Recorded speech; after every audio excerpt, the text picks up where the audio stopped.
이 문제를 볼 때 좀 예. 안타까운 게 단일화 얘기를 누가 먼저 했습니까?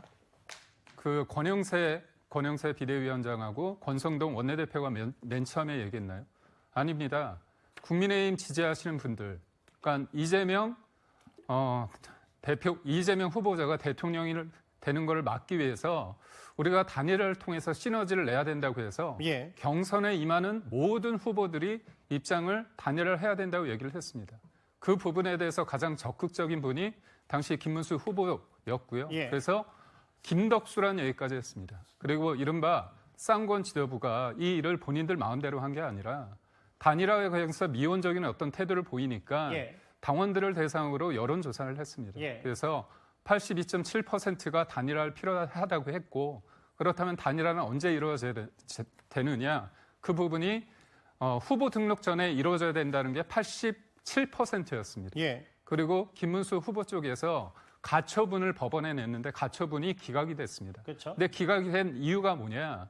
단일화 관련해서 김문수 후보가 계속 얘기를 했고 예. 심지어 경선 직후에 해야 된다는 얘기 그 부분을 얘기를 했고요. 예. 또 법원에서 그냥 지도부가 일방적으로 한 게 아니라 이른바 조사를 통해서 했다는 부분도 얘기했습니다. 예.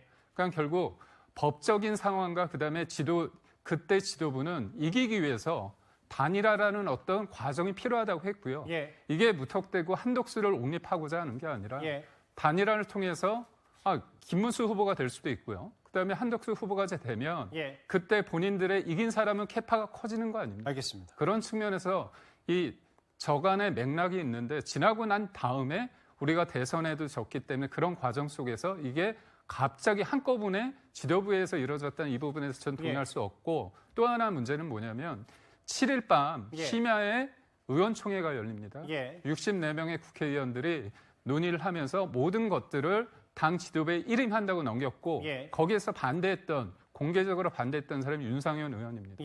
그렇다면 나머지 의원들은 그때 다 동의를 하셨는데 이 부분에 대해서 어떻게 좀 설명을 하실지 궁금하고 마지막으로 윤희숙 혁신위원장도 그때 여의도 연구원장이었는데요. 공개적으로 5월 한 7일인가 8일 때 김문수 후보에게 왜 우리한테는 이렇게 입장이 하루 만에 계속 바뀌는 후보, 이재명 같은 후보가 필요한 게 아니다. 그래서 단일화하지 않으려면 직을 내려놓고 비켜라. 알겠습니다. 공개적으로 얘기까지 했습니다. 근데 이제 뭐